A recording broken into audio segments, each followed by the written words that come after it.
Restarting Australia's housing bubble. Let's have a look. Good morning, everyone. Florian Heise here, and welcome to another episode of Heise Says.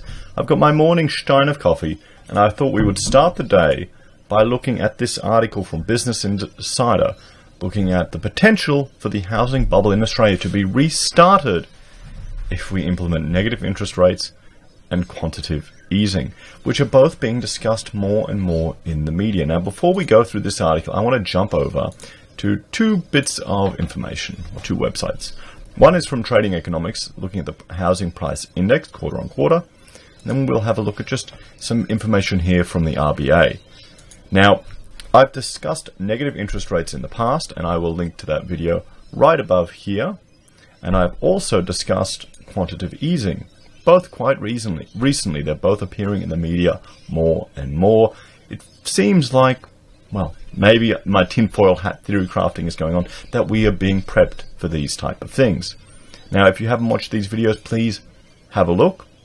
And if you think this type of content is valuable, please share it with your friends, family on social media. Get the word out, just so we're aware of what's being told to us, and maybe have a bit of a contrarian perspective to it. So let's jump to Trading Economics. The house price index in Australia dropped 0.7% quarter on quarter in the second quarter of 2019. So this shows you just the house price index, which is an index of house prices in Australia. And we can go over max. We can just see how the percentage change of it is changing quarter on quarter. And in the last quarter we had data, it shot up. But let's jump over here to the ABS, the Australian Bureau of Statistics, and this is just the June key statistics, so we will be getting more data eventually.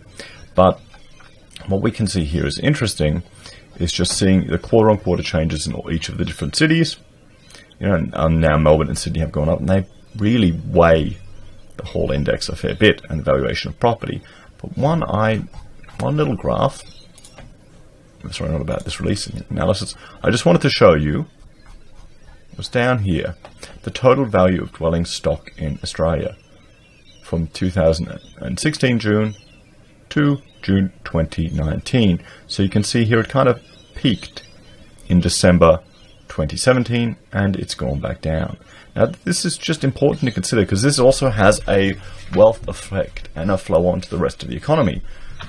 60% of spending is consumer spending from the household sector, and that you'll have a psychological impact. If you feel more wealthy, or you've got a $1 million house, you've got to get the most, the couch to match it and the nice furniture to match it, don't you? It all flows on. Now, another chart I'm going to bring up just to draw to people's attention, which I've been referring frequently, is this one here. This shows you foreign investment, the Foreign Investment Review Board, and it shows you foreign investment as a percentage of housing approvals from the ABS. You can see here in the black, it's over 90%, guys. Over 90% back in 14-15, between up to 16-17. So you can see here how it spiked and it shot down. Now, another thing to consider is blue is new purchases. Now, those new houses or apartments are counted as part of CPI. Existing ones aren't, and land isn't. But land and existing houses will be influenced by the price impact of this sector. So it all flows through to our cost of living. So these are all things to consider when we are hearing talk, of quantitative easing and negative interest rates to encourage more spending, particularly if it continues with the housing boom. I mean, right now, housing affordability is just ludicrous. It is ludicrous. And I'm going to have a shot of my coffee before I go into this, because this is my first coffee for the day. So, a massive housing bubble could form if Australia pulls the trigger on negative interest rates and quantitative easing, analysts warn. So RBA Governor Philip Lowe may have largely endorsed the use of negative interest rates and quantitative easing, but some analysts warn they could have seriously negative effects in Australia. Well, don't they have serious negative effects everywhere in the world that they tried? QE could help artificially pump up house prices, creating a housing bubble as more money flows into the market, according to market researcher IBIS World. Falling and even negative interest rates would help this, as the cost of borrowing falls and Australians take on more debt to buy a house. So, you know what, let's just jump back here and we'll go to trading economics and let's just look at consumer data here for Australia. Household debt to GDP. Okay, and you can see here, let's look at the max data. Just look at that figure there. Okay, do we need more household debt? I don't think we do. So in the case of a downturn, that could see over-leveraged Australians unable to make their repayments. And this is the issue that we're facing here. We haven't... When was the last recession? The recession Australia had to have, the early 90s? Do you remember that? Do you remember interest rates getting so high? That's the thing. We have a whole generation that doesn't even have a concept of that, doesn't even have a living memory of the last recession. And they happen to be the ones thinking the world is going to end in 18 months. I wonder if they'll apologize for all the disruptions when they realize it's not. Anyway, back to this article. QE could also see the Australian dollar, currently at around 10 years low, fall even lower, causing the cost of imported goods to soar. And, well, yes, guys, let's just jump over here from the Observatory of Economic Complexity, and we can see here what Australia is importing. That's what we're exporting. This is what we're importing. All of that will go up. That'll have a cost of living impact on every single Australian. Despite those risks, the RBA may have no choice unless the federal government comes to the stimulus party. Yes, it does. We could go in recession. We could go in a recession. Clear the dead weight out of the economy and experience a bit of pain. Do you think any political party would actually have the capability to do that? The diagnosis of an ailing Australian economy is widely accepted, but it's how to treat it that's increasingly proving contentious. Despite unconventional methods like negative interest rates and quantitative easing receiving the full endorsement of Reserve Bank of Australia Governor Philip Lowe, the man ultimately responsible for them, others remain highly sceptical. Well, yes, it's because every time the Reserve Bank says anything, it's usually, oh, that was unexpected. That was unexpected. Their modelling isn't working.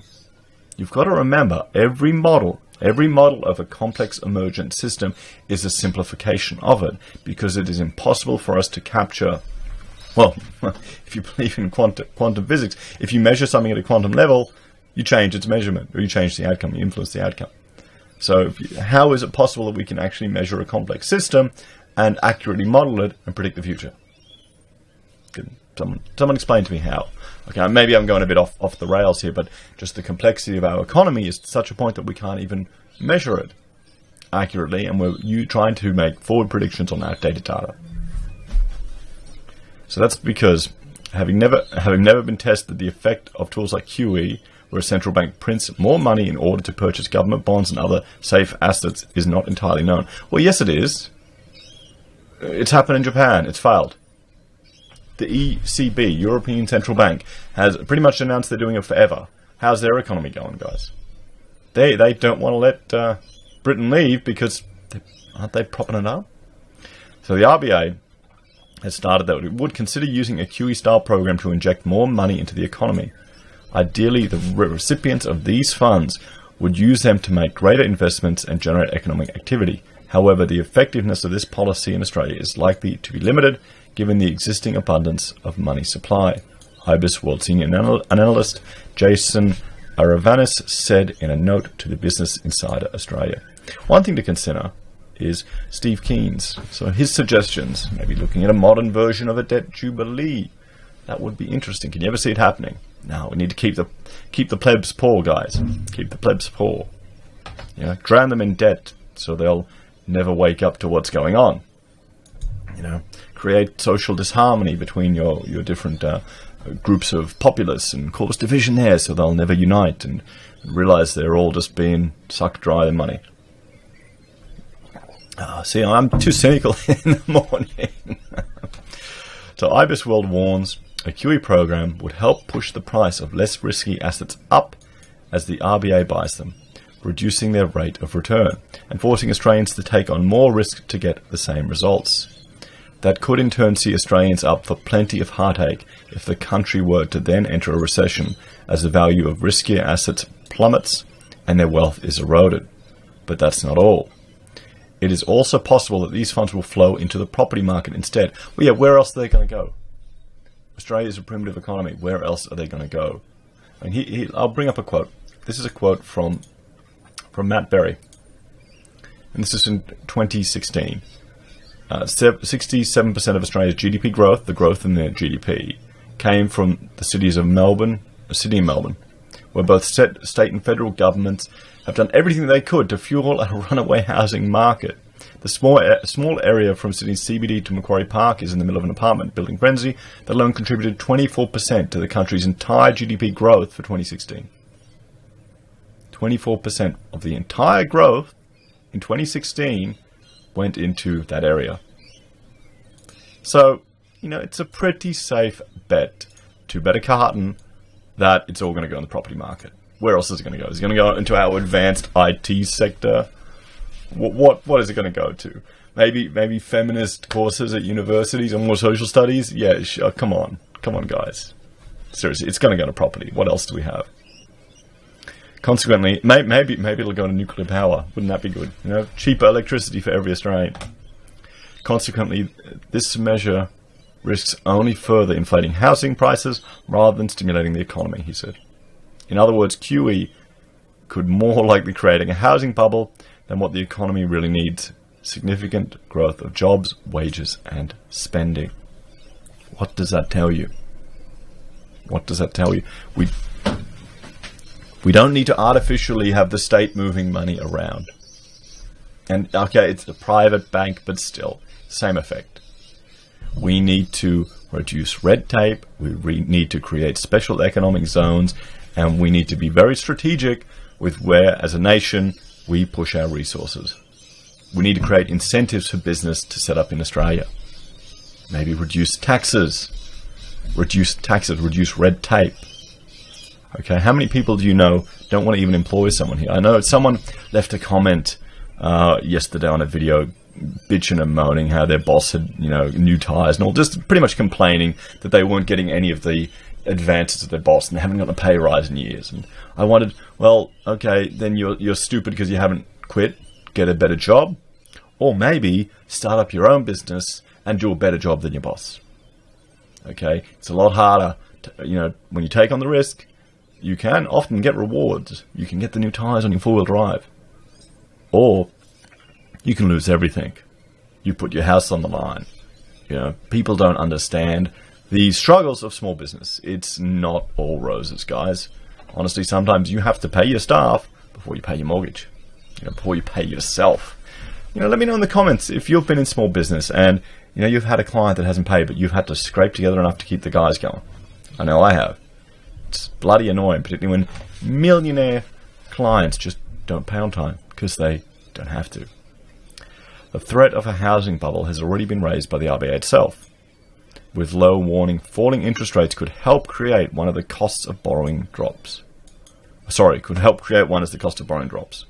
With the official interest rate at 0.75% currently, and with a prevailing consensus that it will be cut to 0.5% early next year, the RBA nonetheless seems to be throwing caution to the wind. So there you go. Further to that, Lowe has also warned QE and other unconventional tools. I thought QE was unconventional, but I'm learning now that it isn't. Could be used once the rate hits that benchmark. If rates were to then go negative, that could add more fuel to the fire. Although Aravanis does believe they will have a net positive impact on the economy as more money moves away from banks into the real economy. But will it? These who owns bonds? Institutions. What are they going to do? Buy back their stock to make their figures look better? Isn't that happening? I know, maybe they'll put it in WeWork. They'll invest in WeWork IPO. Oh, darn, it didn't go ahead. That's an interesting one. I'm hearing a whole lot about that. It's insane. These unicorns in the US that are listing that are making no money. We are just living in an insane world. The value of the Australian dollar could plunge as a result of unconventional monetary policy. The other major impact of QE is that it would discourage investment in Australia as investment returns decline. As demand for the Australian dollar decreases, it's currently at a 10-year low. So too will its value. While that's bad news for Australians looking to travel overseas or buy imported products, it's generally considered good for the economy by increasing demand for now cheaper Australian goods. Okay, the problem is we have a primitive economy. And I've discussed that in a video before, and I'm going to link to that video up above because I didn't prepare it, where the complexity of our economy is such an extent that, what do I have here? Everything's important. I went and bought pegs at Bunnings yesterday. Timber pegs. Imported. Everything is imported. What's manufactured here in Australia? What can we manufacture? We can't even make... toilets aren't even made here. We used to specify Caroma because they were manufactured in New South Wales. The toilets, the ceramic toilets, because then it would be easier to replace them. And there's a certain level of quality in the product. Now, everything overseas. Factory's gone. So guys, this is the issue. It's going to have a flow-on effect more than people realize.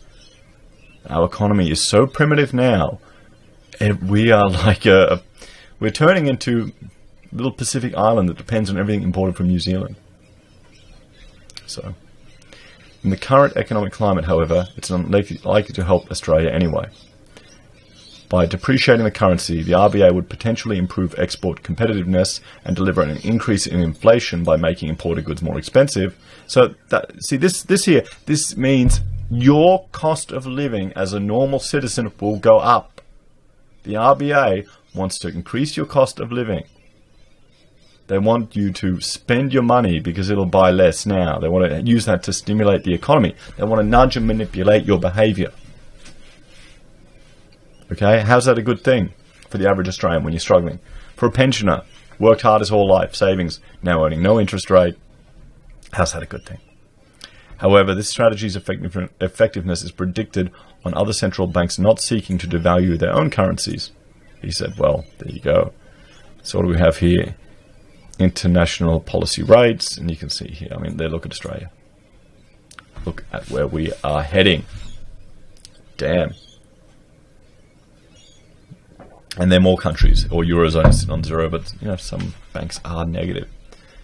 So given that central banks in most of Australia's major trading partners have also recently cut their cash rate, it's unlikely that this method will deliver economic stimulus, he said. That's because as countries around the world cut their interest rates, the relative value of their currency is lower. As each currency depreciates at the same time, the advantage of a weak dollar is lost. Yeah, very good point. The best stimulus right now would be government stimulus. Okay, this is what we're hearing again, and I'm going to link to another video here. The problem is, I'll link to the broken window fallacy. That is the issue here. I'll do another video looking at where some of this infrastructure spending is actually going.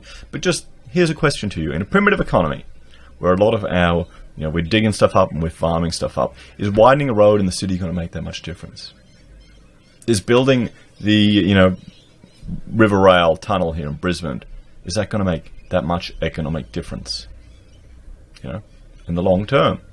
That's the thing where there's an example in this broken window fallacy where during the building education revolution, they would demolish a perfectly good building and replace it with another building that didn't meet the same requirements, just to help stimulate the economy.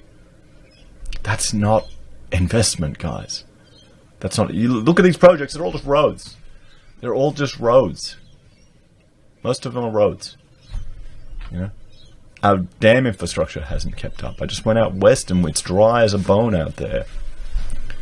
Power. We're generating stuff with more renewables all the time.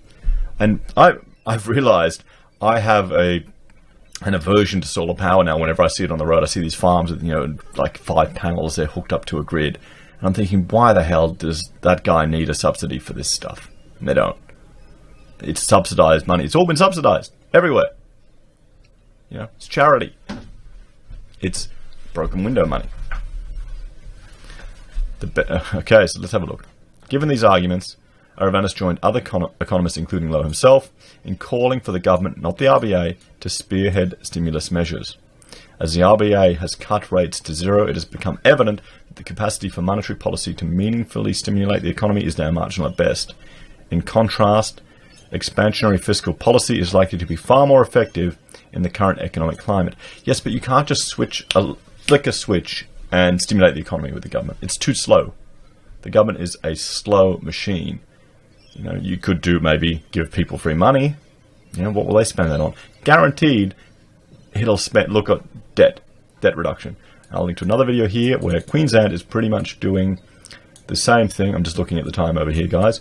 Is doing the same thing where they're pretty much handing out money to their civil servants, and most of it's going to debt reduction, so that won't work as well. It's all to do with consumer confidence. What about reducing GST? Getting rid of GST. 6 months of no GST, everything GST free. How do you think that would stimulate the economy? Would that keep more money in people's hands? Let me know what you think about that one, guys. While the government has remained steadfast in its refusal to sacrifice a budget surplus, economists worry that any surplus it achieves could be short-lived, or worse, harmful to the welfare of the Australian economy. It is an optimal time to ramp up fiscal spending on infrastructure or offer greater tax breaks to Australian households. With the deteriorating economic climate, it is clear that other policy objectives are more important than simply achieving a budget surplus in 2019-2020, he said. If the federal government were to conduct fiscal expansion, it would significantly benefit several industries across the economy. With no fiscal stimulus in sight, the RBA is looking to get impatient. So, that's the thing. I mean, this is the one solution everyone jumps to, just the money. Government picking their preferred sectors to stimulate. Now, how is that going to be any different to the housing boom? Won't it flow through to that?